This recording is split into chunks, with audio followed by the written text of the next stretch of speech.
문 좀 열어주시오. 부탁이오. 억수 같은 비가 쏟아지는 그날 밤. 어느 허름한 과부의 집 문을 두드린 것은 누구였을까요? 비에 흠뻑 젖은 나그네들이었습니다.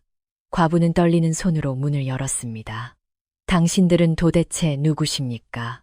과부의 날카로운 물음에 그들은 대답을 얼버무렸습니다. 하지만 묘했습니다. 말투가 예사롭지 않고 행동 거지 또한 범상치 않았습니다. 과연 누가 과부 홀로 사는 집의 문을 열려고 했을까요? 오늘의 이야기를 시작하기 전에 구독과 좋아요를 부탁드립니다. 여러분의 구독은 제게 큰 힘이 됩니다. 그리고 어디서 이 영상을 보고 계신가요? 거주하시는 지역을 댓글로 알려주시면 그 답례로 그곳을 향해 여러분께 오늘 행운이 깃들기를 바라는 마음을 보냅니다. 그럼 이야기를 시작하겠습니다. 빗속의 낯선 발자국 소리, 피비린내 나는 비가 세상을 씻어내리는 듯한 밤이었습니다. 어둠 속에서 내리는 빗방울은 마치 하늘에 구멍이라도 난 듯 격렬하게 쏟아지고 번개가 어둠을 가를 때마다 험한 산길이 순간 나타났다 사라졌습니다. 그 험한 산길 한복판에서 한 무리의 사내들이 말을 달리고 있었습니다. 날이 이대로는 위험합니다. 잠시 비를 피해야 할 것 같습니다. 앞서 가던 호위무사가 떨리는 목소리로 아뢰었습니다. 주상 전하께서는 갓 아래로 빗물이 흘러내리는 것도 아랑곳하지 않고 말씀하셨습니다. 아직 먼 것이냐. 날이 송구하옵니다만 이 폭우로 길을 분간하기가 어렵습니다. 그때였습니다. 어둠을 찢는 천둥 소리가 귀를 때리고 말들이 놀라 뒷걸음질 쳤습니다. 히익 말이 놀랐습니다. 무사 중 한 명이 외쳤습니다. 주상의 말도 고삐를 당겨 간신히 진정시켰지만 눈을 부라리며 거친 숨을 몰아쉬고 있었습니다. 번개가 다시 번쩍이자 앞길이 진흙탕으로 변해 있는 것이 보였습니다. 발을 내디딜 때마다 푹푹 빠지는 소리가 빗소리에 섞여 들려왔습니다. 날이 더 이상은 무리입니다. 말이 넘어지기라도 하면 주상은 잠시 생각에 잠겼습니다. 사실 이번 미행은 백성들의 진짜 삶을 직접 눈으로 보기 위한 것이었습니다. 궁궐 안으로 올라오는 보고만으로는 백성들이 어떻게 살고 있는지 정확히 알 수 없었습니다. 대신들은 입을 열면 백성들은 태평성대를 누리고 있다고 말하지만 주상은 그 말을 곧이곧대로 믿을 수 없었습니다. 직접 보고 듣고 느껴야만 진실을 알 수 있다고 생각했습니다. 하지만 이 폭우는 예상 밖이었습니다. 출발할 때는 맑았는데 산을 넘자마자 먹구름이 몰려오더니 이제는 천지가 물바다가 되어버렸습니다. 조소 비를 피할 곳을 찾아보시오. 이대로는 모두 병이 나고 말 것이오. 주상의 명예 무사들은 사방을 둘러보았지만 칠흑 같은 어둠 속에서는 손바닥만한 것조차 제대로 보이지 않았습니다. 빗소리만 귓가에 울릴 뿐이었습니다. 번개가 칠 때 순간 주위가 보였지만 그 또한 찰나였습니다. 날이 이 근처에 민가가 있는지 모르겠습니다. 너무 깊은 산중이라 무사가 걱정스러운 목소리로 말했습니다. 그때였습니다. 저기 멀리에 불빛이 보입니다. 한 무사가 손가락으로 가리켰습니다. 정말 저 멀리 희미한 등불 하나가 빗속에서 흔들리고 있었습니다. 마치 꺼질 듯 말 듯 바람에 불릴 듯 말 듯 비바람을 견디고 있는 그 작은 불빛이 이 순간만큼은 희망처럼 보였습니다. 저기로 가자 서둘러라. 주상 일행은 진흙탕을 헤치고 그 불빛을 향해 말을 몰았습니다. 한 걸음 내디딜 때마다 발이 진흙 깊이 빠지고 말발굽도 미끄러졌습니다. 천둥은 끊임없이 하늘을 찢고 번개는 주위를 순간순간 대낮처럼 비췄습니다. 날이 조심하십시오. 한 무사가 주상의 고삐를 잡았습니다. 주상의 말이 미끄러져 휘청거렸던 것입니다. 간신히 자세를 바로잡은 주상은 낮게 말했습니다. 괜찮소. 저 불빛이 꺼지기 전에 서둘러야 하오. 주상의 마음속에는 묘한 초조함이 일었습니다. 저 작은 불빛 하나가 마치 자신을 기다리고 있는 것처럼 느껴졌던 것입니다. 저 불빛 너머에 무엇이 있을까? 어떤 백성이 살고 있을까? 그런 호기심이 피로를 잊게 했습니다. 마침내 일행은 그 불빛 아래 도착했습니다. 쓰러질 듯한 초가집 한 채가 빗속에 웅크리고 있었습니다. 지붕은 곳곳이 벗겨지고 흙벽도 무너진 곳이 많았습니다. 마당에는 빗물이 고여 웅덩이가 생겼고 처마 끝에서 떨어지는 빗물은 마치 폭포수처럼 쏟아지고 있었습니다. 하지만 이 폭우 속에서는 그 오두막조차 천국처럼 보였습니다. 이리 오너라 누구 없느냐. 무사가 문을 두드렸습니다. 한 번, 두 번, 세 번. 안에서는 아무런 대답도 없었습니다. 빗소리가 더욱 거세게 들려올 뿐이었습니다. 누구 없느냐. 길 잃은 나그네다. 무사가 다시 목소리를 높였습니다. 그때 겨우 안에서 조심스러운 발자국 소리가 들렸습니다. 그리고 떨리는 여인의 목소리가 틈새로 새어나왔습니다. 뉘십니까? 비를 피해 하룻밤 신세를 지고 싶소. 부탁하오 문 좀 열어주시오. 잠시 침묵이 흘렀습니다. 안에서는 무언가를 망설이는 기색이 느껴졌습니다. 아마도 밤늦게 낯선 사내들이 찾아왔으니 두려움이 앞섰겠지요. 과부의 집이라면 더욱더 신중할 수밖에 없습니다. 주상은 무사를 제지하고 직접 입을 열었습니다. 부인 우리는 해를 끼치는 사람이 아니오. 그저 이 폭우에 갈 곳이 없어 찾아왔을 뿐이오. 날이 밝으면 바로 떠날 터이니 부디 문을 열어주시오. 주상의 목소리에는 위엄보다 간절함이 배어 있었습니다. 다시 침묵이 흐르고 이번에는 더 길었습니다. 무사들은 조마조마하며 기다렸습니다. 혹시 저 등불이 꺼져버리는 것은 아닐까? 끝내 열어주지 않는 것은 아닐까? 하는 불안감이 엄습했습니다. 잠시만 기다려 주십시오. 여인의 목소리가 다시 들렸습니다. 안에서 무언가를 치우는 소리가 났습니다. 아마 아이를 안전한 곳으로 옮기고 있는 듯 했습니다. 마침내 빗장이 풀리는 소리가 났습니다. 삐그덕 문이 조금씩 열리면서 문틈 사이로 한 여인의 얼굴이 보였습니다. 젊은 과부로 보이는 그녀의 얼굴에는 경계심과 두려움이 가득했습니다. 하지만 동시에 흠뻑 젖은 일행을 보는 연민의 빛도 스쳤습니다. 그녀의 손은 문고리를 꽉 쥐고 눈은 일행을 한 명 한 명 살피고 있었습니다. 들어오십시오.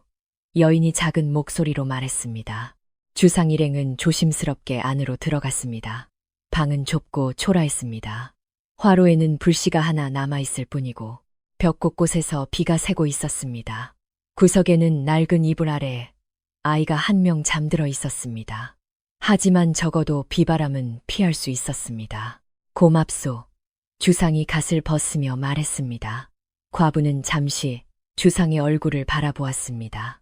번갯불에 비친 그 얼굴은 평범한 나그네 같지 않았습니다. 이마는 넓고 눈빛은 깊으며 입가에는 위엄이 서려 있었습니다. 뭔가 예사롭지 않은 기운이 느껴졌습니다. 하지만 과부는 더 이상 묻지 않았습니다. 옷을 말리십시오. 밤새 비는 그치지 않을 것입니다. 그녀의 목소리는 차가웠지만 거절하지는 않았습니다. 무사들은 안도의 한숨을 쉬며 젖은 옷을 벗기 시작했습니다. 주상은 구석에 자리를 잡고 앉았습니다. 화로의 불씨를 바라보며 젖은 옷에서 김이 피어오르는 것을 지켜보았습니다. 그 작은 불씨가 마치 이 집 주인의 인생처럼 보였습니다. 꺼질 듯 꺼지지 않지만 끝까지 버티고 있는 그런 인생. 과부는 방 한 구석에서 아이의 상태를 살피고 있었습니다. 아이는 천둥 소리에도 깨지 않고 깊이 잠들어 있었습니다. 그녀의 손길은 조심스럽고 눈빛은 다정했습니다. 하지만 낯선 이들에 대한 경계는 여전히 풀지 않았습니다. 부인 집에는 사내가 없는 게요. 무사 중 한 명이 조심스럽게 물었습니다. 과부의 얼굴이 순간 굳어졌습니다. 그녀는 고개를 저으며 낮게 답했습니다. 바깥 양반은 세상을 떠났습니다. 아, 그렇습니까? 결례를 범했습니다. 무사가 황급히 고개를 숙였습니다. 방 안에 어색한 침묵이 흘렀습니다. 밖에서는 여전히 비와 천둥 소리가 울려 퍼지고 번개는 창문을 통해 번쩍이며 방 안을 순간순간 비췄습니다. 주상은 그 짧은 대화 속에서 이 여인의 삶이 얼마나 가혹했는지 짐작할 수 있었습니다. 과부의 집, 그것도 이 깊은 산 중에서 홀로 아이를 키운다는 것은 보통 일이 아닙니다. 아이는 몇 살이오? 주상이 조용히 물었습니다. 과부는 아이를 바라보며 답했습니다. 5살입니다. 건강해 보이지만 몸이 약합니다. 자주 기침을 하고 열을 내기도 합니다. 과부의 목소리에는 걱정이 배어 있었습니다. 주상은 그 눈 속에서 모성을 보았습니다. 아무리 가난해도 아이만은 지키려는 그 단단한 마음을 느꼈습니다. 의원에게는 보였소. 의원을 부를 형편이 못 됩니다. 산에서 약초를 캐다가 다려 먹이고 있습니다. 주상의 가슴이 먹먹해졌습니다. 궁궐에는 어이가 수십 명이나 대기하고 있는데 여기서는 약초 하나 구하기도 어려운 형편이었습니다. 같은 하늘 아래 사는 백성인데 이토록 다르다는 사실에 가슴이 아팠습니다. 혹시 괜찮다면 한 무사가 품에서 작은 약포를 꺼냈습니다. 저희가 가지고 다니는 비상약이 있습니다. 아이에게 쓰십시오. 과부는 눈을 동그랗게 떴습니다. 어머, 이런 귀한 것이 아닙니다. 그저 기침약일 뿐입니다. 무사가 과부의 손에 약포를 쥐어주었습니다. 과부는 떨리는 손으로 약을 받았습니다. 눈가에 눈물이 고이는 것을 필사적으로 참으며 고개를 숙였습니다. 고맙습니다. 정말 고맙습니다. 주상은 그 모습을 보고 마음이 무거워졌습니다. 저런 작은 친절에도 눈물을 보이는 백성의 삶이 얼마나 고단한 것인지 뼈저리게 느껴졌습니다. 여인은 약을 소중하게 치마폭에 감싸며 말했습니다. 나그네분들이 어디서 오셨는지는 모르겠지만 이런 깊은 산중까지 오시다니 무슨 급한 용무라도 있으십니까? 주상은 잠시 망설였습니다. 신분을 밝힐 수는 없었지만 그렇다고 거짓말을 하고 싶지도 않았습니다. 그저 백성이 어떻게 사는지 보고 싶어서 여기저기 유람을 하고 있소. 백성이 어떻게 사는지요? 과부의 눈빛이 묘하게 변했습니다. 그럼 선비님이시군요. 선비라 할 수도 있고 아닐 수도 있소. 주상의 애매한 대답에 과부는 더 이상 묻지 않았습니다. 하지만 눈빛은 한층 날카로워졌습니다. 이 사람들이 그저 평범한 나그네가 아니라는 것을 직감적으로 느낀 것입니다. 무사들이 주상에게 말할 때의 공손함, 품에서 나온 약포, 그리고 주상의 기품 있는 말투까지 모든 것이 예사롭지 않았습니다. 그때 아이가 뒤척이며 작게 기침을 했습니다. 과부는 급히 아이 곁으로 가서 등을 토닥였습니다. 괜찮다. 괜찮아, 엄마가 여기 있어. 아이는 잠꼬대처럼 엄마의 손을 꽉 잡았습니다.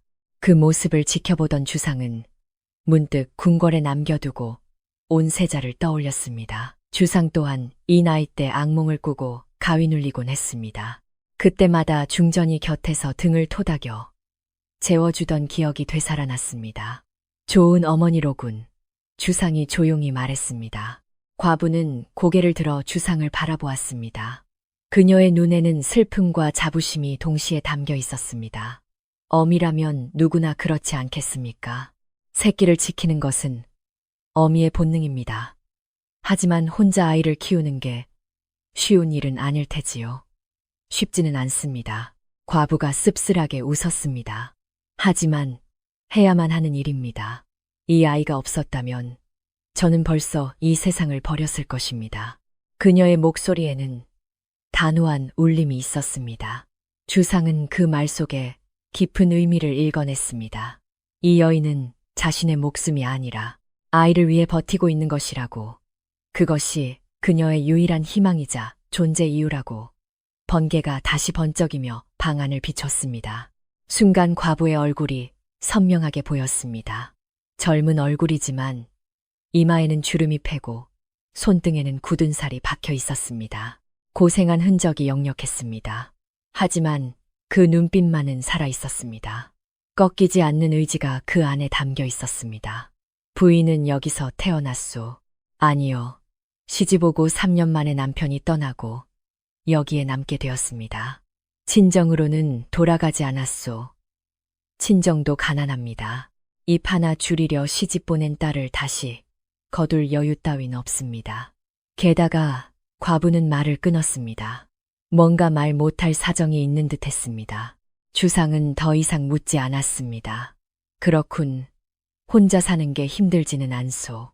힘들지만 익숙해졌습니다. 새벽에 일어나 나무를 하고 밭을 갈고 나가서 일하면 하루가 지나갑니다. 과부의 어조는 담담했지만 그 안에는 무거운 삶의 무게가 실려 있었습니다. 주상은 가슴이 답답해졌습니다. 궁궐에서는 하루 세끼 풍족하게 먹고 따뜻한 잠자리에 들지만 여기서는 끼니조차 제대로 잊지 못하는 형편이었습니다. 이것이 진정한 백성의 삶이라는 생각이 들었습니다. 언제까지 이렇게 살 작정이오? 주상의 물음에 과부는 잠시 침묵했습니다. 이윽고 작게 웃으며 답했습니다. 글쎄요. 아이가 클 때까지는 버텨야지요. 그 이후의 일은 생각해 본 적도 없습니다. 그녀의 대답은 솔직했습니다. 미래를 꿈꿀 여유조차 없는 삶이었습니다. 그저 오늘을 버티고 내일을 맞이하는 것, 그것이 전부였습니다. 밖에서 천둥이 다시 쳤습니다. 과부는 일어나며 말했습니다. 보리죽이라도 좀 드리겠습니다. 비에 젖어 몸도 차가우실 텐데 아니요, 폐를 끼치고 싶지 않소. 주상이 손을 저어 사양했지만 과부는 고개를 저었습니다. 손님을 맞았으니 당연히 해야 할 도리입니다. 변변치 않지만 드십시오. 그녀는 부엌으로 향했습니다. 주상은 그 뒷모습을 바라보았습니다. 가난하지만 긍지를 잃지 않은 여인이었습니다. 무사 중 한 명이 주상에게 속삭였습니다. 나리, 저 여인 보통이 아닙니다. 그렇군. 고난 속에서도 기품을 잃지 않았어. 주상의 목소리에는 감탄이 배어 있었습니다. 부엌에서 불을 지피는 소리가 들리고 이윽고 죽 끓는 냄새가 방으로 퍼져왔습니다. 보리죽 냄새였지만 이 순간만큼은 어떤 산의 진미보다 구수하게 느껴졌습니다. 밤은 깊어가고 비는 계속 내리고 있었습니다. 그 작은 오두막에서 주상은 백성의 진짜 삶을 보고 있었습니다. 부엌에서 죽이 끓는 소리가 희미하게 들려왔습니다. 보글보글 끓는 소리와 함께 구수한 냄새가 방 안 가득 퍼졌습니다. 주상은 그 소리를 들으며 문득 궁궐의 수라상을 떠올렸습니다. 수십 가지 요리가 차려진 호화로운 상. 하지만 그 어느 것도 지금 이 순간만큼 절실하게 느껴진 적은 없었습니다. 잠시 후 과부가 나무 소반에 죽그릇을 얹어 나왔습니다. 사발은 여기저기 이가 빠져 있고 소반도 낡아 모서리가 닳아 있었습니다. 하지만 그녀의 손길은 정성스럽고 진심이 느껴졌습니다. 차린 건 없지만 드십시오. 몸을 녹이는 데는 따뜻한 죽만 한 게 없습니다. 과부가 주상 앞에 죽그릇을 놓았습니다. 김이 모락모락 피어오르고 보리 알갱이가 드문드문 떠 있었습니다. 흰쌀죽이 아닌 보리죽이었지만 정성껏 끓인 흔적이 역력했습니다. 고맙소, 잘 먹겠소. 주상이 숟가락을 들어 한 입 떠서 입에 넣었습니다. 담백하면서도 구수한 맛이 입안에 퍼졌습니다. 궁궐의 어떤 음식보다도 깊게 느껴지는 맛이었습니다. 그것은 단순히 배를 채우는 음식이 아니라 진심이 담긴 한 그릇이었습니다. 맛이 좋군. 주상의 말에 과부는 놀란 듯 눈을 들었습니다. 보리죽이 무슨 맛이 있겠습니까? 그저 허기를 달래는 것이지요. 아니요, 정성이 담긴 음식은 무엇이든 맛있는 법이요. 주상은 계속해서 수저를 놀렸습니다. 무사들도 각자의 그릇을 받아 조용히 먹기 시작했습니다. 방 안에는 잠시 먹는 소리만 울리고 밖에서는 여전히 빗소리가 이어지고 있었습니다. 과부는 구석에 앉아 그들을 지켜보았습니다. 낯선 사내들이 자신의 집에 들어와 있는 것이 여전히 불안했지만 해를 끼칠 생각은 없다는 것만은 확신할 수 있었습니다. 오히려 그들에게서는 묘한 기품이 느껴졌습니다. 부인도 같이 드시오. 주상이 말했습니다. 저는 괜찮습니다. 나중에 먹겠습니다. 아니요, 같이 듭시다. 혼자 먹으니 맛이 덜하오. 주상의 권유에 과부는 잠시 주저하다 작은 그릇에 죽을 덜어 앉았습니다. 그녀는 천천히 죽을 넘기며 생각했습니다. 도대체 이 사람들은 누구일까? 말투나 행동이 보통 사람들과는 다르다. 주상은 죽을 먹으며 넌지시 방 안을 둘러보았습니다. 벽은 여기저기 금이 가고 천장에서는 비가 새어 바가지로 박고 있었습니다. 세간살이라고는 낡은 이불 몇 채와 깨진 그릇 몇 개, 그리고 구석에 놓인 헌옷가지가 전부였습니다. 집이 많이 상했구려. 비도 여기저기 새는 것 같은데. 주상이 조심스럽게 말했습니다. 과부는 고개를 들어 천장을 보았습니다. 그렇습니다. 작년 여름부터 계속 새고 있습니다. 고치고 싶어도 돈이 없어서 수리를 하려면 얼마나 들겠소. 글쎄요. 지붕을 새로 얹고 벽을 다시 바르려면 아마냥은 들겠지요. 과부의 목소리에는 체념이 묻어났습니다. 그녀에게 한 양은 하늘의 별을 따는 것만큼이나 먼 돈이었습니다. 그날 입에 풀칠하기도 벅찬 살림의 집수리는 꿈도 꿀 수 없었습니다. 주상은 가슴이 답답해졌습니다. 남편이 살아있었다면. 과부의 숟가락질이 멈췄습니다. 그녀는 잠시 먼 곳을 응시하다 작게 웃었습니다. 그 사람이 살아있었다면 이런 꼴로 살지는 않았겠지요. 어쩌다 돌아가신 게요. 주상의 물음에 과부는 오랫동안 침묵했습니다. 말하기 힘든 사정이 있는 듯 했습니다. 이윽고 천천히 입을 열었습니다. 그 사람은 관아의 곡식을 훔쳤다는 누명을 쓰고 옥사했습니다. 누명이라니. 네, 그 사람은 관아에서 환곡을 관리하는 설이었습니다. 그런데 어느 날 갑자기 쌀가마니가 사라졌다고 그 사람이 훔쳤다는 누명을 씌운 것입니다. 과부의 목소리가 떨렸습니다. 그 사람은 결백하다고 외쳤지만 아무도 믿어주지 않았습니다. 고문을 견디다 못해 감옥에서 숨을 거두었습니다. 주상의 얼굴이 굳어졌습니다. 무고한 죄로 죽은 백성이라니. 이것이야말로 자신이 보려고 했던 백성의 고통이었습니다. 증거는 없었습니다. 단지 그 사람이 곡식을 관리했다는 이유뿐이었습니다. 진범은 따로 있을 텐데. 과부는 눈물을 참으며 말을 이었습니다. 그 사람이 죽고 나서 마을 사람들도 우리를 피했습니다. 도둑놈 집안이라고 손가락질했습니다. 억울함을 풀려고는 하지 않았소. 어디에 하소연하겠습니까? 사또가 이미 판결을 내렸는데 가난한 과부의 말 따위 누가 들어주겠습니까? 과부의 말에는 깊은 절망이 배어 있었습니다. 주상은 주먹을 꽉 쥐었습니다.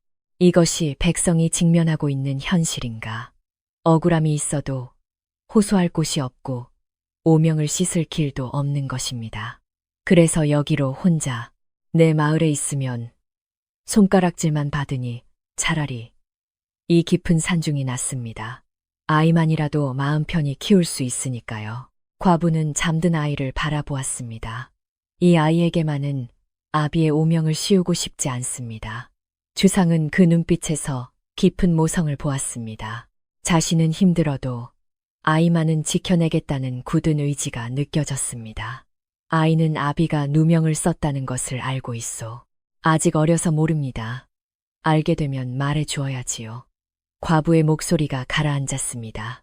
방 안에 무거운 침묵이 흘렀습니다.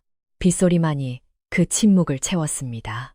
주상은 죽그릇을 내려놓으며 생각했습니다. 이 여인의 억울함을 반드시 풀어주어야겠다. 이것이 왕이 해야 할 일이다. 무사 중 한 명이 조심스럽게 말했습니다. 부인 죽이 정말 맛있었습니다. 오랜만에 제대로 된 밥을 먹은 기분입니다. 별 말씀을요. 변변찮은 음식인데요. 과부가 겸손하게 답했습니다. 아니오, 마음이 담긴 식사는 무엇보다 귀한 법이요. 주상이 말했습니다. 그는 그릇을 들어 마지막 한 방울까지 비웠습니다. 과부는 놀란 눈으로 주상을 바라보았습니다. 귀한 분처럼 보이는 분이 보리죽을 이토록 깨끗이 비우다니 보통 사람은 아니라는 확신이 더욱 강해졌습니다. 손님 혹시? 과부가 입을 열려다 멈췄습니다. 뭐요? 아니요. 아무것도 아닙니다. 그녀는 고개를 저었습니다. 더 이상 캐묻지 않기로 한 것입니다. 주상은 그녀의 눈빛을 읽었습니다. 이미 눈치챘군. 하지만 묻지 않는구나. 밖에서 천둥이 다시 치고 번개가 번쩍였습니다. 과부는 일어나 그릇을 치웠습니다. 주상은 그 모습을 바라보며 마음속으로 맹세했습니다. 내일 궁으로 돌아가면 반드시 이 사건을 조사하리라.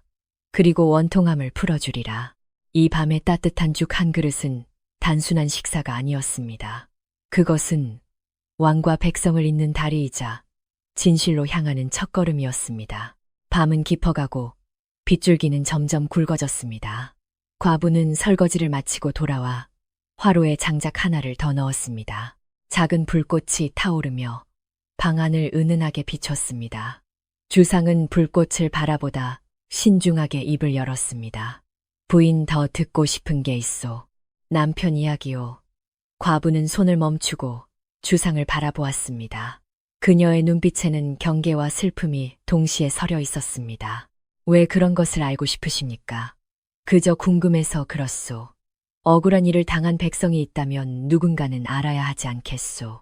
주상의 진지한 목소리에 과부는 잠시 망설이다 천천히 입을 열었습니다. 그 사람은 선한 사람이었습니다. 관아이를 성실히 하고 누구에게나 친절했습니다. 그녀의 목소리에는 그리움이 묻어났습니다. 그런 사람이 어느 날 갑자기 잡혀갔습니다. 황곡 백석이 사라졌다는 겁니다. 관아에서는 그 사람이 곡식을 관리했으니 틀림없이 훔쳤을 거라고 했습니다. 증거도 없었습니다. 단지 의심뿐이었습니다. 사또는 그에게 자백을 강요하고 고문을 했습니다. 과부의 손이 떨렸습니다. 그 사람은 결백하다고 외쳤습니다. 훔치지 않은 쌀이 어디로 갔는지 모른다고 절규했습니다. 하지만 고문을 견딜 수 없었습니다. 석 달을 옥에 갇혀 병을 얻어 죽고 말았습니다. 과부의 눈에서 눈물이 흘러내렸습니다. 주상은 가슴이 찢어지는 듯 했습니다. 무고한 남편이 죽고 나서 진실은 밝혀졌소. 아니요. 아무것도 밝혀지지 않았습니다. 관아에서는 그 사람이 죄를 짓고 죽었다고 기록했습니다. 여인은 눈물을 닦으며 말을 이었습니다. 그리고 우리 가족은 도둑의 가족이 되었습니다. 마을 사람들은 손가락질하고 아무도 도와주지 않았습니다. 친정도 가난했습니다. 저를 다시 받아줄 여유는 없었습니다. 게다가 도둑의 딸이라는 오명까지 썼으니 막막했습니다. 그래서 여기로 왔습니다. 사람들의 눈을 피해 아이와 둘이 살기로 한 것입니다. 주상은 주먹을 꽉 쥐었습니다. 이것이 백성이 겪는 고통인가. 한 사람의 억울한 죽음이 가족 전체를 나락으로 떨어뜨리는구나. 혼자 사는 게 힘들지는 않았소. 힘들었습니다. 처음에는 하루하루가 지옥이었습니다. 새벽부터 밤까지 일해도 끼니를 거르기 일쑤였습니다. 과부의 목소리에는 고통이 배어 있었습니다. 나무를 해다 장에 팔고 품팔이를 해서 돈을 벌었습니다.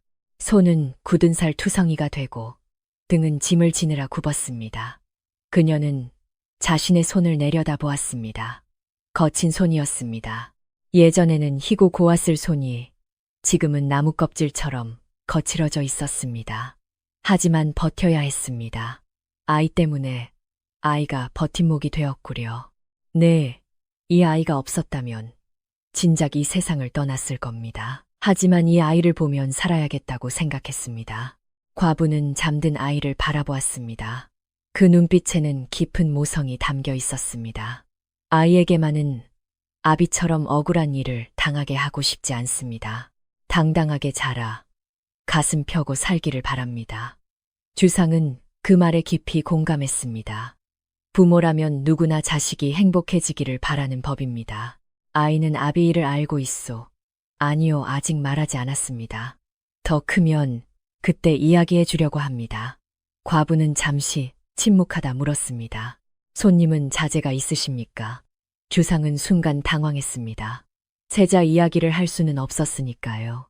아들이 하나 있소. 그럼 제 마음을 아시겠군요. 자식을 위해서라면 뭐든 할 수 있다는 것을. 잘 알지. 주상의 목소리에는 진심이 담겨 있었습니다. 그는 정말로 과부의 마음을 이해했습니다. 자식을 생각하는 부모의 마음은 신분을 초월하는 것이었습니다. 손님 한 가지 여쭤봐도 되겠습니까? 과부가 조심스럽게 물었습니다. 뭐요? 도대체 어떤 분이십니까? 말씀이나 행동이 예사롭지 않습니다만 과부의 눈이 날카로워졌습니다. 주상은 잠시 망설였습니다. 신분을 밝힐 수는 없지만 거짓말도 하고 싶지 않았습니다. 그저 세상 사는 모습을 알고 싶어 여행하는 사람이요.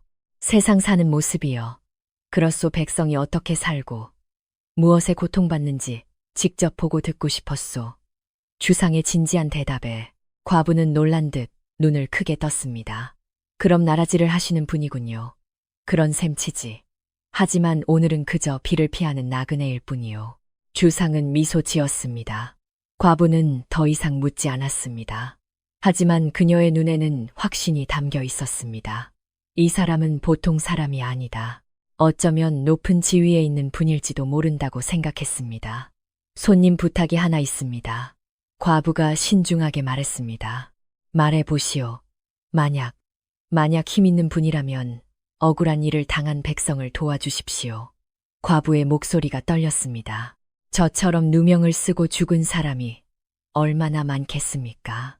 그 가족은 또 얼마나 고통받고 있겠습니까? 관아는 믿을 수 없고 높으신 분들은 우리를 무시합니다. 과부의 눈에서 눈물이 흘렀습니다. 부디 백성의 소리를 들어주십시오. 그것만이 저희들의 소원입니다. 주상은 가슴이 뜨거워졌습니다. 이것이 백성의 진짜 목소리인가? 권력도 재물도 아닌 그저 억울함을 들어달라는 것입니다. 약속하리다. 주상이 단호하게 말했습니다. 부인의 억울함도 다른 백성의 억울함도 반드시 풀어주겠소. 과부는 믿기지 않는다는 듯 주상을 바라보았습니다. 정말입니까? 내 이름을 걸고 약속하오. 주상의 눈에는 결의가 서려 있었습니다. 과부는 그 눈을 보고 희망을 느꼈습니다.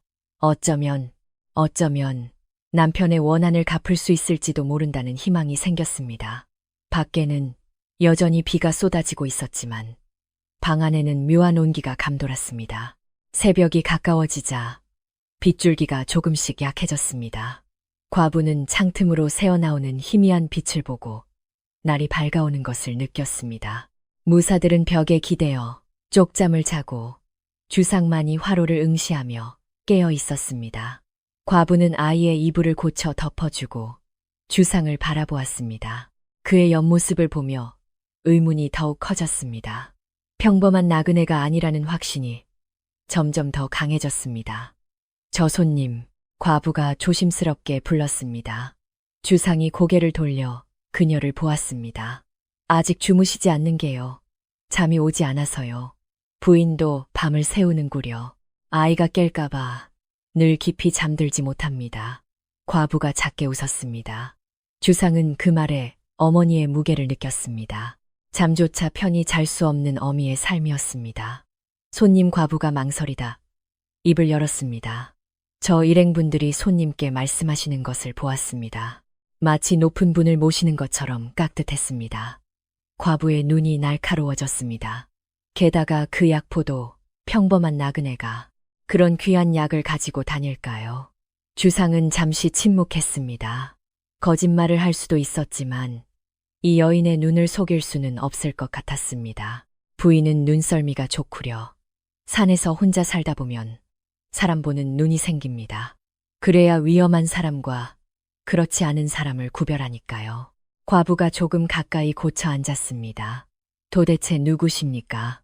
벼슬이 높은 분이십니까? 주상은 한숨을 쉬었습니다. 그렇다 할 수도 있고 아니라 할 수도 있소. 왜 그리 애매하게 말씀하십니까? 신분을 밝힐 수 없는 사정이 있소. 하지만 부인에게 해를 끼칠 사람은 아니니 안심하시오. 주상의 진심 어린 목소리에 과부는 고개를 끄덕였습니다. 저도 그건 압니다. 나쁜 사람이라면 진작 딴 맘을 먹었겠지요. 그때 잠자던 아이가 뒤척이며 작게 엄마를 불렀습니다. 과부는 재빨리 아이 곁으로 가서 등을 토닥였습니다. 응, 엄마 여기 있어 더 자렴. 아이는 엄마 손을 꼭 잡고 다시 잠이 들었습니다. 주상은 그 모습을 보며 가슴이 뭉클했습니다. 자식에게 안식처가 되어주는 어미의 모습이었습니다.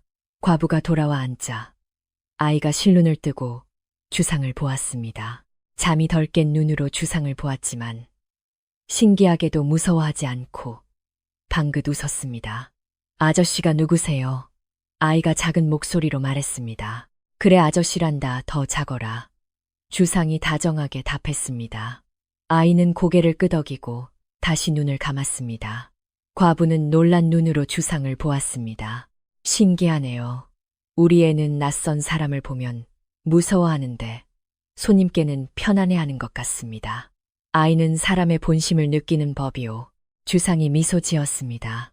그렇네요. 아이는 거짓을 모르니까요. 과부도 작게 웃었습니다. 잠시 침묵이 흐른 뒤 과부가 다시 입을 열었습니다. 손님, 혹시 모시는 분이 계십니까? 무슨 뜻이요? 저 일행분들이 전하라는 말을 쓰는 것 같아서요. 제가 잘못 들은 걸까요? 주상의 얼굴이 굳어졌습니다. 무사들이 말실수를 한 것입니다. 과부는 날카로운 눈으로 주상을 응시했습니다. 전하라면 지존을 부르는 말이 아닙니까? 혹시 왕족이십니까? 아니면 더 높은 과부의 목소리가 떨렸습니다. 주상은 잠시 고민하다가 작게 웃었습니다. 부인, 너무 깊게 생각 마시오. 그저 비를 피하는 나그네일 뿐이오. 하지만 신분이 무엇이든 중요치 않소. 지금 이 순간 나는 부인의 집에 신세를 지는 손님일 뿐이오. 주상의 단호한 말에 과부는 더 이상 묻지 않기로 했습니다. 하지만 마음속으로는 확신했습니다. 이분은 아주 귀한 분이다. 어쩌면 정승 판서급일지도 모른다고. 손님 하나만 더 여쭤봐도 됩니까? 뭐요? 제가 오늘 밤 말씀드린 것 밖에서 이야기하지는 않으시겠지요?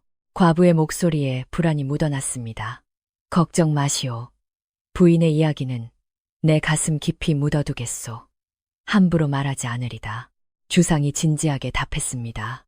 고맙습니다. 사실 제 사정을 아는 사람이 늘면 아이에게 해가 될까봐 두렵습니다. 이해하오. 부인은 좋은 어머니요. 좋은 어미인지는 모르겠습니다. 그저 아이만은 지키고 싶을 뿐입니다. 과부의 눈에 눈물이 고였습니다. 주상은 그 눈물을 보고 맹세했습니다. 이 여인의 한을 반드시 풀어주리라. 그것이 왕으로서 해야 할 일이라고. 부인, 주상이 조용히 불렀습니다. 네, 내가 약속하리다.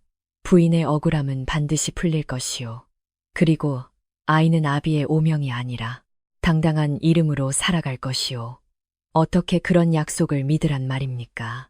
나는 거짓말을 하지 않소. 주상의 눈빛에는 결의가 담겨 있었습니다. 과부는 그 눈을 보고 정체 모를 희망을 느꼈습니다.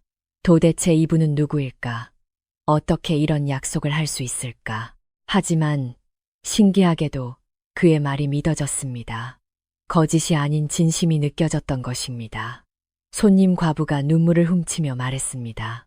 만약 정말 그렇게 해주신다면 저는 평생 은혜를 잊지 않겠습니다. 은혜가 아니오.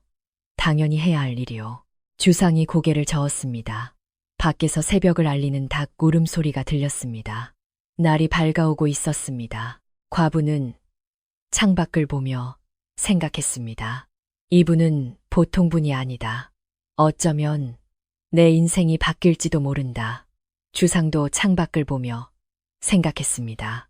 오늘의 만남은 우연이 아니다. 하늘이 나에게 백성의 고통을 보여준 것이다. 짐은 이 은혜를 잊지 않으리라.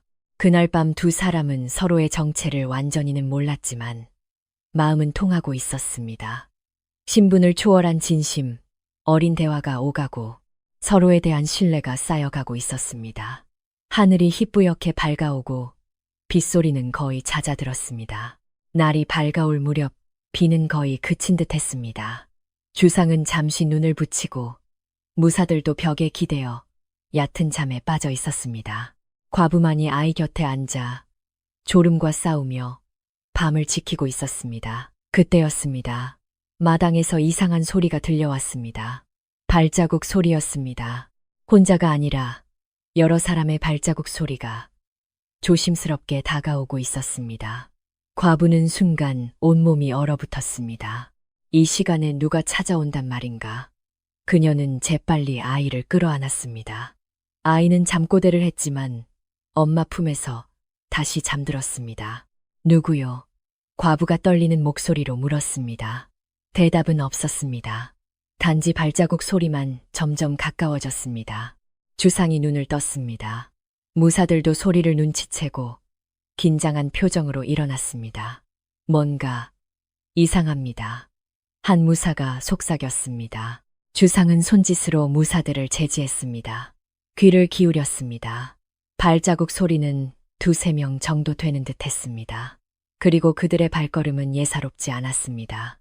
쾅쾅쾅, 갑자기 문 두드리는 소리가 울렸습니다. 난폭한 손길이었습니다. 안에 있는 놈들 나와라. 거친 사내의 목소리가 들렸습니다. 과부의 얼굴이 창백해졌습니다. 산적들이었습니다. 이 깊은 산 중에 때때로 나타나는 산적 패거리였습니다. 문 열어. 안에 사내가 있는 거 다 안다. 다른 목소리가 소리쳤습니다. 주상은 재빨리 판단했습니다. 처마 밑에 메어둔 말을 본 것입니다. 좋은 말이었으니 산적들의 눈에 띄었겠지요. 나리, 무사가 작은 목소리로 불렀습니다. 주상은 손을 들어 침묵을 지시했습니다. 신분이 드러나서는 안 되었습니다. 하지만 이 집을 지켜야 했습니다. 문 열어라, 안 그러면 부숴버린다. 산적의 목소리가 더욱 커졌습니다. 과부는 떨리는 목소리로 외쳤습니다. 제발 돌아가 주십시오. 여기는 가난한 과부의 집입니다. 가져갈 물건 따위 없습니다. 거짓말 마라. 밖에 좋은 말이 있지 않으냐. 안에 분명 돈 많은 놈이 있을 거다. 산적이 비웃으며 말했습니다. 쾅쾅 문을 부수려는 소리가 들렸습니다. 낡은 문이 삐걱거리며 흔들렸습니다. 몇 번 더 차면 부서질 것 같았습니다. 주상은 결단했습니다. 신분이 탄로 나는 것보다 이 모자를 지키는 것이 먼저였습니다. 칼을 뽑아라. 주상이 낮게 명했습니다. 무사들이 허리춤에서 검을 뽑았습니다. 번뜩이는 칼날이 화로 불빛에 반사되었습니다. 과부는 놀란 눈으로 그들을 바라보았습니다. 칼을 차고 있는 사람들이라니 역시 보통 사람이 아니었습니다. 부인 아이를 데리고 저쪽 구석에 있으시오. 주상이 단호하게 말했습니다. 하지만 걱정 마시오. 우리가 지키겠소. 주상의 눈빛에는 결의가 담겨 있었습니다. 과부는 더 이상 말하지 못하고 아이를 꼭 껴안은 채 방구석으로 물러났습니다. 과당 마침내 문짝이 부서지고 2명의 산적이 안으로 난입했습니다. 그들은 칼을 들고 있었고 얼굴에는 흉악한 표정이 가득했습니다. 제법 때깔 좋은 놈들이 있구만. 한 산적이 주상 일행을 보고 비웃었습니다. 옷 입은 꼬라지 봐라. 비단 도포에 좋은 갓이라. 틀림없이 양반 나리시군. 또 다른 산적이 침을 뱉으며 말했습니다. 주상은 조용히 검을 뽑아들고 문가에 섰습니다. 무사들도 그 옆에 늘어섰습니다. 물러가라. 우리는 싸움을 원치 않는다. 주상이 낮고 위험 있는 목소리로 말했습니다. 산적들은 순간 움찔했습니다. 그 목소리에서 예사롭지 않은 기백이 느껴졌기 때문입니다. 하지만 탐욕이 두려움을 이겼습니다. 흥겁주면 우리가 물러갈 줄 아나. 산적 중 한 명이 몽둥이를 휘두르며 달려들었습니다. 주상은 재빨리 칼등으로 몽둥이를 쳐냈습니다. 칼날카로운 소리와 함께 몽둥이가 두 동강 났습니다. 산적은 놀라 뒷걸음질 쳤습니다. 뭐야, 칼솜씨가 보통이 아닌데 썩 물러가라, 다친다. 주상의 목소리는 더욱 단호해졌습니다. 하지만 다른 산적이 뒤에서 칼을 뽑아 덤벼들었습니다. 죽어라. 번개처럼 빠른 움직임이었지만 주상은 더 빨랐습니다. 칼등을 휘둘러 산적의 칼을 쳐내고 발로 차서 쓰러뜨렸습니다. 쿵, 산적이 바닥에 나뒹굴었습니다. 무사들도 재빨리 움직여 다른 산적을 제압했습니다. 산적들은 예상치 못한 실력에 당황했습니다. 이놈들은 분명 평범하지 않다. 무예를 익힌 자들, 아니 어쩌면 군관이나 무사일지도 모른다. 이놈들이 쓰러진 산적이 일어나며 소리쳤습니다. 그때 밖에서 천둥이 다시 쳤습니다. 잠시 멎었던 비가 다시 내리기 시작했습니다. 번개가 번쩍이며 방안을 환하게 비추고 그 순간 주상의 위험 있는 모습이 또렷하게 떠올랐습니다. 산적들은 그 모습을 보고 본능적으로 공포를 느꼈습니다. 너희들 정체가 뭐냐? 한산적이 떨리는 목소리로 물었습니다. 알 필요 없다. 당장 꺼져라. 주상이 검을 치켜들었습니다. 칼날이 번갯불에 반사되어 번뜩였습니다. 산적들은 서로 눈치를 보았습니다. 계속 싸우다가는 목숨이 위험할 것 같았습니다. 탐욕보다는 목숨이 중했습니다. 젠장 이놈들 만만치 않다. 한 산적이 뒷걸음질 쳤습니다. 제기랄. 산적들은 황급히 밖으로 도망쳤습니다. 어둠 속으로 사라지는 그들의 뒷모습을 주상은 지켜보았습니다. 위기는 일단 넘겼습니다. 주상은 검을 거두고 돌아섰습니다. 과부는 아이를 끌어안은 채 떨고 있었습니다. 눈에는 눈물이 그렁그렁했습니다. 괜찮소. 이제 안전하오. 주상이 다가가 부드럽게 말했습니다. 고맙습니다. 정말 고맙습니다. 과부는 눈물을 흘리며 고개를 숙였습니다. 혼자 이런 위험 속에 살고 있구나. 얼마나 무서웠을까. 무사 중 한 명이 나무 판자를 가져와 부서진 문을 막았습니다. 임시 방편이었지만 없는 것보다는 나았습니다. 저 다치신 곳은 없으십니까? 무사가 조심스럽게 물었습니다. 그 순간 과부의 눈이 커졌습니다. 전하. 방금 분명히 전하라고 했습니다. 그녀는 주상을 바라보았습니다. 떨리는 눈빛으로 방 안에 무거운 침묵이 흘렀습니다. 과부는 떨리는 눈으로 주상을 응시하고 무사는 자신의 말실수를 깨닫고 얼굴이 하얗게 질렸습니다. 전하라고 하셨지요. 과부의 목소리가 떨렸습니다. 주상은 잠시 주저했습니다. 이제 더 이상 숨길 수 없음을 깨달았습니다. 산적을 물리치는 무의 솜씨, 무사들의 깍듯한 태도, 그리고 방금 무심코 나온 그 호칭으로 모든 것이 드러나 버렸습니다. 부인, 주상이 입을 열려는 순간 과부가 황급히 아이를 내려놓고 큰 절을 올렸습니다. 소인이 눈이 어두워 전하인 줄 몰라 배웠습니다. 그녀의 목소리는 두려움과 당혹감으로 가득했습니다. 주상이 직접 찾아오다니 상상도 못할 일이었습니다. 그것도 이런 초라한 과부의 집에. 고개를 드시오. 주상이 부드럽게 말했습니다. 하지만 고개를 들라 하지 않소. 주상의 목소리에는 위험보다 따뜻함이 담겨 있었습니다. 여인은 떨리는 몸으로 천천히 고개를 들었습니다. 눈물 젖은 얼굴이 주상과 마주쳤습니다. 부인은 아무 잘못이 없소. 오히려 내가 신분을 속이고 들어왔으니 용서를 빌어야 할 사람은 나요. 주상의 말에 과부는 더욱 황송해했습니다. 다 당치 않사옵니다. 어찌 주상 전하께서 나는 백성의 삶을 보기 위해 여기 왔소. 그리고 부인을 만나 진실된 이야기를 들었소. 주상은 과부의 손을 잡았습니다. 굳은 살 투성이의 거친 손이었지만 주상은 그 손을 따뜻하게 쥐었습니다. 부인의 보리죽은 내가 먹은 어떤 수라상보다 맛있었소. 그것은 진심이 담겨 있었기 때문이요. 전하 과부는 말을 잇지 못하고 흘렀습니다. 부인이 말해준 사정, 남편의 억울한 죽음, 혼자 아이를 키우는 고통 모두 내 가슴 깊이 새겼소. 주상의 목소리에는 진심이 배어 있었습니다. 그때 아이가 잠에서 깨어 주위를 둘러보았습니다. 낯선 분위기에 겁먹은 듯 엄마의 치맛자락을 잡았습니다. 엄마 왜 울어? 아이의 천진난만한 질문에 과부는 눈물을 닦고 아이를 안아 올렸습니다. 괜찮아. 엄마는 괜찮단다. 주상은 아이를 보고 무릎을 굽혔습니다. 아이와 눈높이를 맞추기 위해서였습니다. 꼬마야 무섭지 않았느냐? 조금 무서웠어요.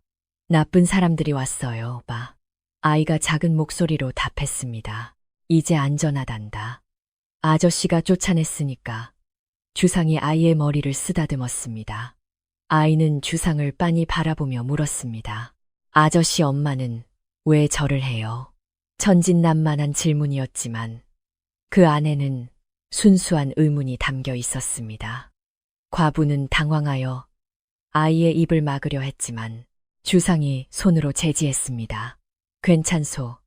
아이는 알고 싶은 것을 물어야지. 주상은 아이를 다정하게 바라보며 말했습니다. 아저씨는 아주 먼 곳에서 온 사람이란다. 엄마가 인사를 해준 거야. 먼 곳 어디요? 응, 아주 큰 집에서 왔단다. 거기서 많은 사람들을 돌보는 일을 하고 있지. 주상의 알기 쉬운 설명에 아이는 고개를 끄덕였습니다. 아저씨는 좋은 사람이네요. 나쁜 사람들을 쫓아냈으니까요. 아이의 순수한 말에 방 안에 있던 모두가 잠시 긴장을 풀었습니다. 주상은 아이를 보고 미소 지었습니다. 내가 크면 훌륭한 사람이 되겠구나. 정말요. 그래, 아버지를 닮아 정직하고 용감한 사람이 되어야 한다. 주상의 말에 과부는 다시 눈물을 흘렸습니다. 아버지라는 말이 얼마나 그리웠는지 가슴이 미어질 듯 했습니다. 주상은 일어나 무사들을 돌아보았습니다. 이 집의 위치를 정확히 기억해 두거라.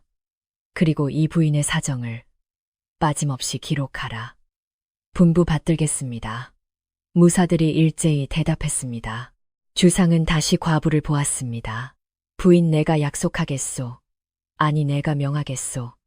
부인 남편의 억울함을 반드시 풀어주겠소. 전하, 그리고 이 집도 고쳐주리다. 비새는 지붕도 부서진 문도 모두 새 것으로 바꿔주겠소. 주상의 목소리는 단호했습니다.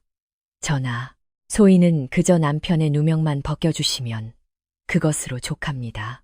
과부가 고개를 숙여 말했습니다. 아니요, 그것만으로는 부족하오. 부인은 부당한 대우를 받고 고통받았소. 그 고통에 대한 보상을 받아야 하오. 주상이 딱 잘라 말했습니다. 이것은 은혜가 아니오.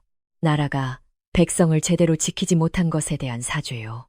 주상의 말에 과부는 더 이상 아무 말도 할 수 없었습니다. 그저 눈물만 흘렸습니다. 주상은 창밖을 보았습니다. 비는 거의 그치고 동쪽 하늘이 밝아오고 있었습니다.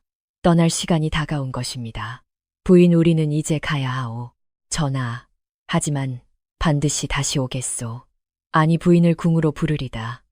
주상의 말에 과부는 놀라 고개를 들었습니다. 궁이라니요. 소인 같은 천한 것이 어찌. 천하다니 무슨 소리요. 부인은 고난 속에서도 지조를 지키고 기품을 잃지 않은 귀한 분이요. 주상이 과부의 양손을 꼭 잡았습니다. 부인의 억울함을 푸는 날, 그날 부인과 아이를 궁으로 초대하겠소. 그리고 정식으로 남편의 명예를 회복시켜 주리다. 전하, 과부는 하염없이 눈물을 흘릴 뿐이었습니다. 믿을 수 없는 일이었습니다. 꿈을 꾸고 있는 것 같았습니다. 아이는 주상의 옷자락을 잡고 물었습니다. 아저씨 또 와요. 주상은 아이를 안아 올렸습니다. 그래, 반드시 또 오마 약속하마. 진짜 약속, 진짜 약속이다. 임금님과의 약속이니까. 주상의 말에 아이는 방긋 웃었습니다. 임금님이 누구인지는 잘 모르지만 약속은 지켜질 것이라는 것을 알았습니다. 주상은 아이를 내려놓고 무사들에게 눈짓했습니다. 떠날 준비를 하라는 신호였습니다. 부인 잘 지내시오. 그리고 희망을 잃지 마시오. 전하, 전하. 과부는 무릎을 꿇고 깊이 절을 했습니다. 눈물이 땅에 떨어져 흙을 적셨습니다. 주상은 말머리를 돌렸습니다. 무사들이 뒤를 따르고 일행은 천천히 움직이기 시작했습니다. 아저씨 또 오세요. 아이가 손을 흔들며 소리쳤습니다. 주상은 뒤돌아 손을 흔들었습니다. 그리고 말에 박차를 가했습니다. 말발굽 소리가 새벽 공기를 가르며 멀어져 갔습니다. 과부는 그 모습이 보이지 않을 때까지 서서 배웅했습니다. 아이도 엄마 곁에서 고사리 같은 손을 흔들며 작별 인사를 했습니다. 마침내 일행이 완전히 시야에서 사라지자 과부는 하늘을 올려다보았습니다. 먹구름은 가고 파란 하늘이 펼쳐져 있었습니다. 햇살이 구름 사이로 비치며 대지를 따뜻하게 감쌌습니다. 여보, 여보. 과부가 하늘을 향해 속삭였습니다. 당신의 억울함이 풀릴 것입니다. 전하께서, 주상 전하께서 직접 약속해 주셨습니다. 눈물이 뺨을 타고 흘러내렸습니다. 하지만 이번에는 슬픔의 눈물이 아니었습니다. 희망의 눈물이었습니다. 엄마 왜 또 울어? 아이가 고개를 들어 물었습니다. 응, 엄마는 기뻐서 우는 거야. 과부가 아이를 끌어안았습니다. 기뻐서 울어. 그래, 사람은 너무 기쁘면 눈물이 나는 거야. 그럼 나도 기뻐. 아이가 밝게 웃었습니다.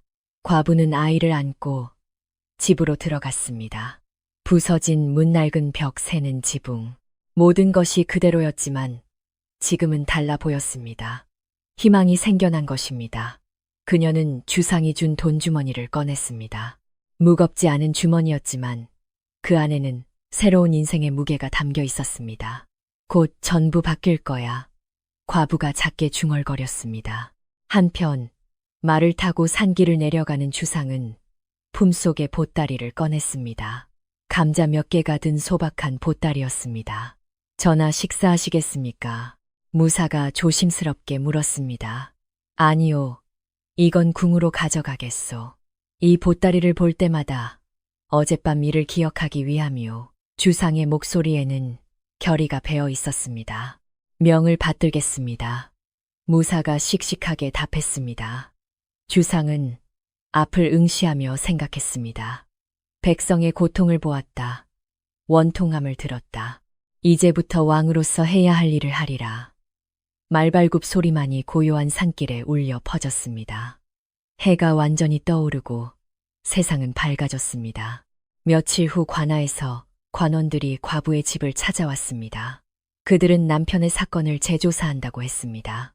과부는 떨리는 목소리로 그날의 일을 하나하나 증언했습니다. 반달 후 진실이 밝혀졌습니다. 환곡을 훔친 것은 남편이 아니라 당시 사또의 조카였습니다. 그는 곡식을 횡령하여 장사를 하고 죄를 남편에게 뒤집어 씌운 것입니다. 한 달 후 과부는 아이와 함께 궁궐로 초대받았습니다. 주상은 직접 남편의 명예를 회복시키고 벼슬을 추증했습니다. 그리고 과부에게는 땅과 집을 하사했습니다. 부인 이걸로 억울함은 풀렸소. 주상이 물었습니다. 네, 이 은혜 평생 잊지 않겠습니다. 과부는 눈물을 흘리며 절을 했습니다. 은혜가 아니오. 나라가 당연히 해야 할 일을 했을 뿐이오. 주상이 과부를 일으켜 세웠습니다. 아이는 주상을 보고 방긋 웃었습니다. 아저씨 약속 지켰네요. 그래, 약속을 지켰단다. 주상도 웃으며 아이를 안아 올렸습니다. 그날 이후 과부는 아이와 함께 평온한 삶을 살았습니다. 아이는 훌륭하게 자라 성인이 된 후에 과거에 급제하여 관직에 올랐습니다. 그리고 사람들은 말했습니다. 폭풍우 속의 등불 하나가 일가를 구했다. 주상 전하의 성은 이 백성을 살렸다. 마음은 신분을 넘어 통하는 법이다. 그 이야기는 대대로 전해지며 백성에게 희망을 주었습니다. 억울함은 반드시 풀린다는 것, 진실은 언젠가 밝혀진다는 것, 그리고 주상은 백성을 잊지 않는다는 것. 과부는 세상을 떠나는 날까지 그날 밤의 일을 잊지 않았습니다. 폭우가 쏟아지던 그날 밤, 낯선 나그네들이 문을 두드린 그 순간을, 그것은 단순한 우연이 아니었습니다. 하늘이 준 기회이자 운명이 만든 인연이었습니다. 그리고 그 인연은 한 가족의 인생을 완전히 바꾸어 놓았던 것입니다. 아이도 늙어 손자들에게 이야기했습니다. 너희 할아버지는 억울하게 돌아가셨지만 훌륭한 분이셨단다. 그리고 주상 전하께서 직접 그 억울함을 풀어주셨지. 정말요, 할아버지. 정말이란다. 그날 밤 폭풍우 속에서 만난 그 인연이 우리 집안을 다시 일으켜 세웠단다. 손자들은 눈을 빛내며 그 이야기를 들었습니다. 그리고 가슴에 새겼습니다. 진심은 통한다는 것을, 희망을 잃어서는 안 된다는 것을, 그리고 하늘은 무고한 사람을 버리지 않는다는 것을. 세월이 흘러 그 이야기는 야사로 기록되었습니다. 제목은 이러했습니다. 폭풍우 치는 밤 과부의 집에 머문 임금님. 그리고 사람들은 비가 오는 날이면 이 이야기를 꺼냈습니다. 가난하고 억울한 사람들에게 희망을 주기 위해서였습니다. 언젠가는 나도, 언젠가는 우리도. 그렇게 희망은 대대로 이어졌습니다. 폭풍우 속에서 피어난 한 송이 꽃처럼 말을 타고 궁으로 향하는 주상의 머릿속은 복잡했습니다. 과부의 눈물, 아이의 천진난만한 미소, 그리고 낡은 집에서 느낀 백성의 고통이 계속 맴돌았습니다. 전하, 곧 궁에 도착합니다. 무사의 말에 주상은 고개를 끄덕였습니다. 하지만 마음은 여전히 그 오두막에 머물러 있었습니다. 숭례문이 보이기 시작했습니다. 웅장한 기와지붕과 높은 성벽이 눈에 들어왔습니다. 과부의 집과는 천지 차이였습니다. 같은 하늘 아래 살면서 이토록 다른 삶이 존재한다는 것이 주상의 가슴을 무겁게 짓눌렀습니다. 전하 환궁을 축하드립니다. 문을 지키던 병사들이 일제히 무릎을 꿇었습니다. 주상은 말에서 내려 천천히 걸어 들어갔습니다. 한 걸음마다 어젯밤의 기억이 되살아났습니다. 이가 빠진 그릇 비새는 지붕, 그리고 과부의 거친 손, 대신들이 조회를 기다리고 있습니다. 내관이 다가와 아뢰었습니다. 알았다.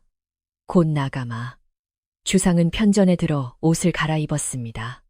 하지만 품속의 보따리만은 그대로 간직했습니다. 감자 몇 개가 든 그 보따리가 오늘 해야 할 일을 상기시켜 주었습니다. 조회 시간이 되어 주상은 용상에 앉았습니다. 대신들이 줄을 지어 들어와 절을 올렸습니다. 전하 미행은 무사히 마치셨는지요? 영의정이 조심스럽게 물었습니다. 그래, 많은 것을 보고 들었소. 주상의 목소리는 평소와 달리 무거웠습니다. 대신들은 서로 눈치를 보며 의아하게 생각했습니다. 무슨 일이 있었던 것일까? 영의정 하나 묻겠소. 내 하문하시옵소서. 백성이 억울한 일을 당했을 때 어디에 호소하면 좋겠소? 주상의 물음에 영의정은 당황했습니다. 그것은 형조나 한성부에 호소하면 될 줄로 아옵니다. 관할을 믿을 수 없다면 영의정은 대답하지 못했습니다. 다른 대신들도 침묵했습니다. 주상은 자리에서 일어나 창밖을 보았습니다. 내가 미행 중에 만난 과부가 있었소.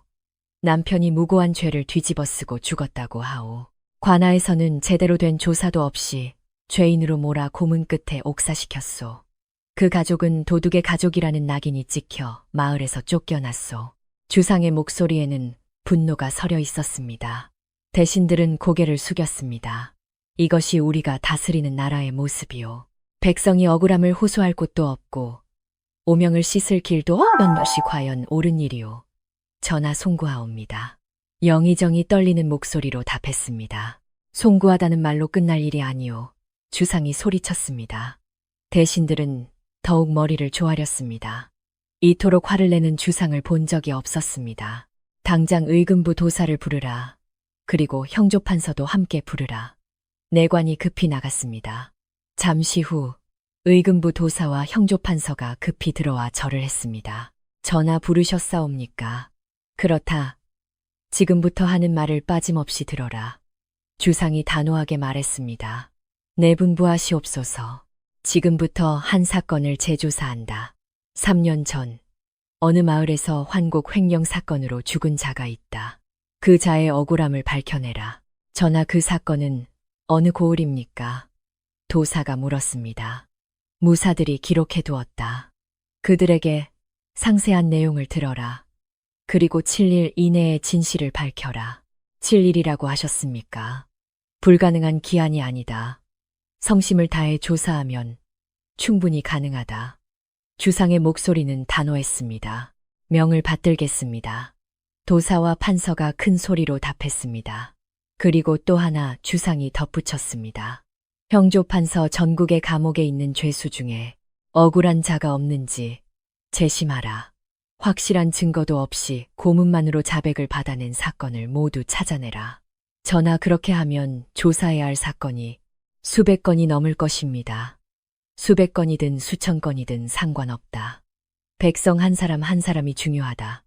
한 사람의 억울함도 그냥 넘길 수는 없다. 주상의 말에 대신들은 감동했습니다. 이것이 진정한 군주의 모습이다. 백성을 진심으로 아끼는 마음이 느껴졌습니다. 명심하겠습니다. 판서가 깊이 절을 했습니다. 그리고 영의정 신문고뿐만 아니라 백성이 직접 억울함을 호소할 수 있는 제도를 더 만들어라. 신문고만으로는 부족하다. 더 쉽게 접근할 수 있는 방법을 강구하라. 알겠습니다. 즉시 대책을 마련하겠습니다. 영의정이 답했습니다. 조회가 끝나고 대신들이 물러갔습니다. 주상은 홀로 용상에 앉아 생각에 잠겼습니다. 부인 조금만 더 기다려 주시오. 반드시 약속을 지킬 테니. 그날 밤 주상은 잠들지 못했습니다. 눈을 감으면 과부의 눈물이 보이고 아이의 웃음소리가 들렸습니다. 그리고 무엇보다 남편의 억울한 죽음이 마음을 무겁게 짓눌렀습니다. 다음 날부터 의금부는 전력을 다해 사건을 조사했습니다. 3년 전의 기록을 찾아내고 당시의 사또를 소환했습니다. 그리고 곡식을 관리하던 사람들을 일일이 신문했습니다. 나흘째 결정적인 증거가 나왔습니다. 당시 사또의 조카가 곡식 장사를 했던 기록이 발견된 것입니다. 그 곡식의 출처가 의심스러운 것이었습니다. 저놈을 당장 잡아들이라. 도사의 명령으로 포졸들이 움직였습니다. 사또의 조카는 도망치려 했지만 결국 잡혔습니다. 신문이 시작되자 그는 견디지 못하고 자백했습니다. 제가 환곡을 횡령했습니다. 누구에게 죄를 뒤집어 씌웠느냐. 곡식을 관리하던 그 자의 이름을 대라. 김가 서리입니다. 진실이 밝혀지는 순간이었습니다. 김가 바로 과부의 남편이었습니다. 도사는 즉시 주상에게 보고했습니다. 전하 진실을 밝혀냈습니다. 그래 어떻게 되었느냐. 주상이 몸을 앞으로 기울였습니다. 김가는 결백합니다. 진범은 당시 사또의 조카였습니다. 좋다. 즉시 김가의 명예를 회복시켜라. 그리고 그 가족을 찾아 궁으로 모셔라. 명을 받들겠습니다. 도사가 기쁜 목소리로 답했습니다. 주상은 자리에서 일어나 창밖을 보았습니다. 파란 하늘이 펼쳐져 있고 구름 한 점 없이 맑았습니다. 부인 이제 당신의 억울함은 풀렸소. 약속대로 주상의 입가에 미소가 번졌습니다. 마침내 약속을 지킬 수 있게 된 것입니다.